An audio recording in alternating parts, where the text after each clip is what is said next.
Greetings and salutations. Welcome to another episode of 365 Days of Gaming. Really appreciate you taking time to check out this video.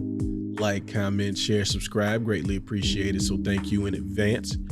Today's episode is a continuation of a game we covered before, so we're going to talk about the sequel to The Stick of Truth, The Fractured But Whole. Yes, we're talking about another game based on a TV show that uses crude humor that I enjoy because, you know, I'm a big kid. But also, this is like a really well-made game, just like The Stick of Truth was. Now, this is a direct sequel, so you start off playing the same character from The Stick of Truth, and you go from doing like a Lord of the Rings parody to doing a superhero parody, so it's like an MCU thing where you create your own hero and you go through the story as if you're doing like this Civil War type of story with the other superhero faction. And if you've ever watched anything, you know, where they do crossovers and stuff, you know how this goes, right? But it's more of the same type of humor from the show. Like I said, it's like you're playing an episode or like a movie, because it's much longer than an episode, of the South Park universe. So you got like the world map where you get to go to all of the different places that you've seen on the show. You know, it's just like Simpsons Hit and Run, where you can get to see all of the places in Springfield. And for a person who enjoys those shows, it's a really cool thing that you get to do. So really enjoy that. Plus the humor is definitely still there. Like when you run into people like Randy Marsh, you know exactly what to expect when you see these characters, and they definitely fulfill the same level of writing that you get from the show.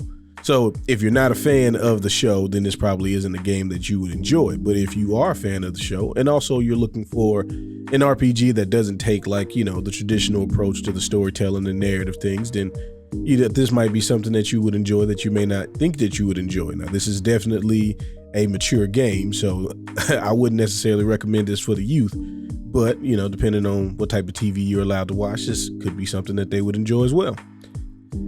The battle system is more like tactical now, which I thought was really cool. Going from the turn-based battle system going to a tactical one, that's kind of my jam. So I really enjoyed that. But then just seeing all of the superhero variations of all the characters, and as you go through the story, and like the dialogue during the battles that are going on is always kind of funny. So not only are you getting that type of content from the actual story, but even during the fights, they're still kind of keeping the same theme going. And it gets more over the top than the Stick of Truth was. So characters who are already wild and out, they are definitely taking it to the next level in a good way. Like I said, if you're a fan of this, you would definitely enjoy this game.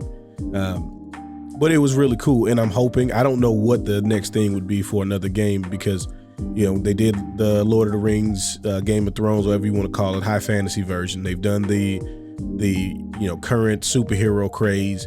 I don't really know if there's anything that's come out since then that they could make it based on, but if there's something that they are working on, which as a fan I would definitely like to see, I would be waiting to pick it up. So right now they're 2 for 2 in this series, and I would definitely enjoy a third entry into this. But either way, if you like I said, if you like these type of games, this is definitely something you should look into.